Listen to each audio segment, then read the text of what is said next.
Recteur de la région académique d'Île-de-France, recteur de l'Académie de Paris, chancelier des universités de Paris.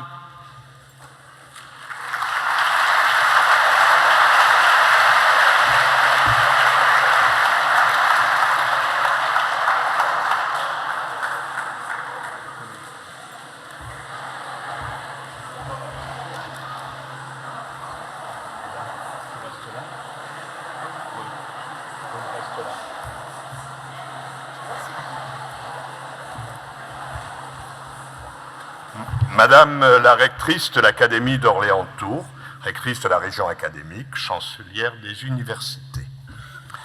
Monsieur... Bravo.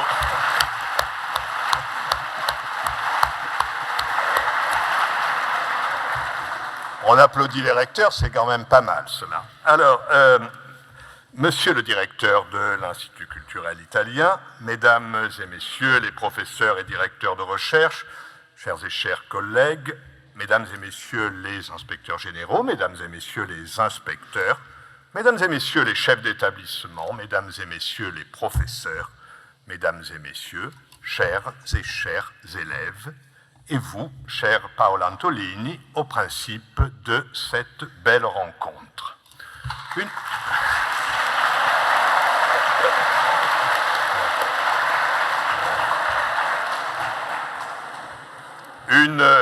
Une rencontre que j'ai l'honneur d'accueillir brièvement dans ce grand amphithéâtre de la Sorbonne qui date de 1889.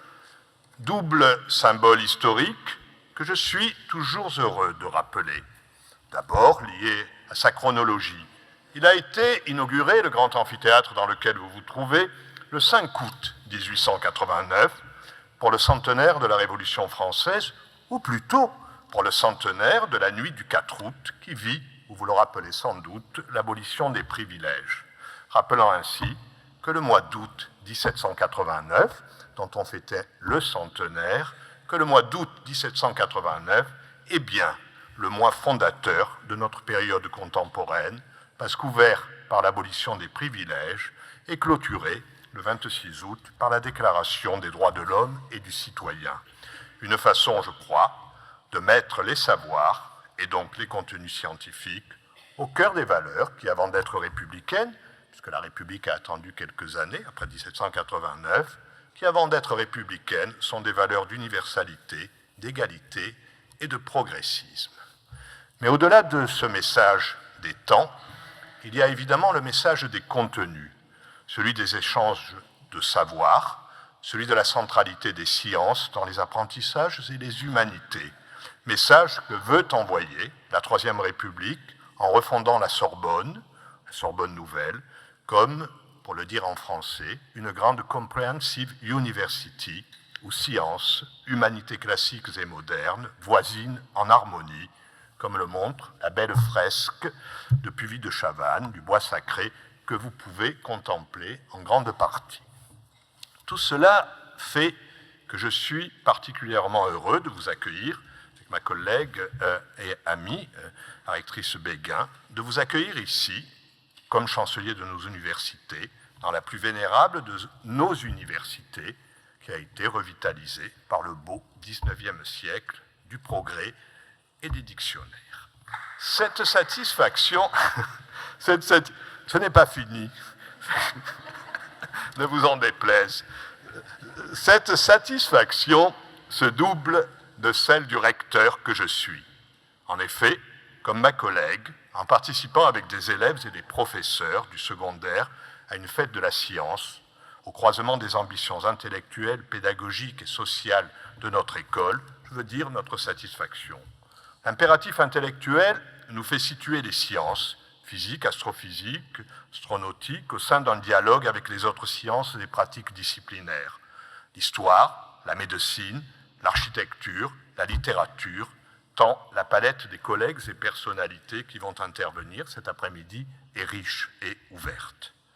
Ces ambitions intellectuelles sont évidemment au service d'une ambition pédagogique et sociale qui est de rendre accessibles les sciences aux jeunes, d'en montrer les agréments, les bénéfices, mais aussi les contraintes, en lien avec aussi bien la réalité la plus concrète que la nécessaire abstraction, la volonté aussi d'éduquer à l'innovation en concevant qu'il n'y a pas de rupture, de solution de continuité entre innovation contemporaine et progrès au sens le plus humaniste et social qui soit. Voilà pourquoi, mesdames et messieurs, je me félicite, nous nous félicitons de la présence d'un si grand nombre d'élèves, terminale des lycées Blomet, La Fontaine, Henri IV, Leuven, seconde du lycée Louis-le-Grand, classe préparatoire du lycée Dupéré, élèves du lycée italien Léonard de Vinci avec leurs professeurs, de même que les élèves de 7 établissements de l'Académie d'Orléans-Tours, que je laisserai le soin à leur rectrice d'énumérer. En tout cas, je leur souhaite, quant à moi, la bienvenue. L'apprentissage et la pratique des sciences, prônée par cette fête des sciences, se reconnaissant sous l'autorité tutélaire de Léonard,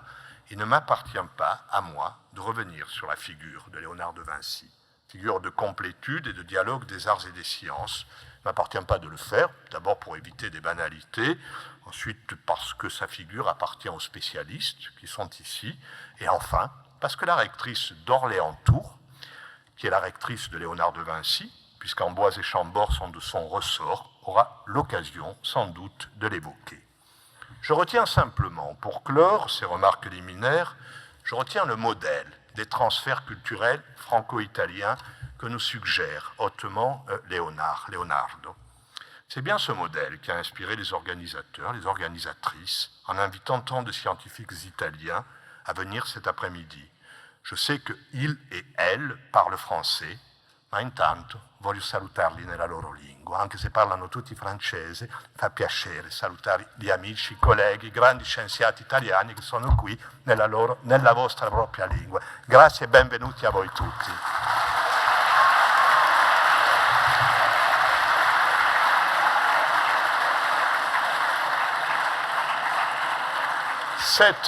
Cette présence italienne, sous le patronage du Leonardo, s'inscrit dans l'histoire des relations pédagogiques, académiques et scientifiques, bien au-delà de la Renaissance. Les exemples sont multiples, qui des Lumières à nos jours, en passant par le physicien et mathématicien piémontais Lagrange, ou l'économiste et politique Pellegrino Rossi, et jusqu'à de récents et illustres scientifiques honorés par les plus grands prix, illustrent justement ou incarnent la pérégrination des savoirs entre France et Italie, entre Italie et France.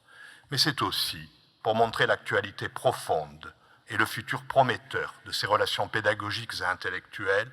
que nous avons voulu inscrire cette belle manifestation que vous organisez parmi les entreprises de la grande saison académique franco-italienne que nous inaugurons cette année. La SAFIAC, saison académique franco-italienne des arts et de la culture, qui donne toute sa place aux sciences, est lancée par l'Académie de Paris, collaboration étroite avec l'Académie d'Orléans-Tours et en partenariat avec l'Institut italien de culture de Paris, avec l'Institut de France et avec nos 2 ambassades de France et d'Italie. La SAFIAC, la saison académique, donnera à voir, à travers les apprentissages linguistiques, les échanges pédagogiques, la mobilité accrue, de même que les nombreuses manifestations co-organisées ou valorisées, à l'instar de celle-ci, donnera donc à voir ce que signifie encore une relation franco-italienne et italo-française, née de l'estime réciproque, née de la conscience partagée, pour 2 pays euro-méditerranéens comme les nôtres, de porter des valeurs qui n'excluent jamais personne et qui se fondent sur les universels que vous nous permettez cette année, cet après-midi en tout cas, de mieux éclairer. Merci à vous et bons travaux.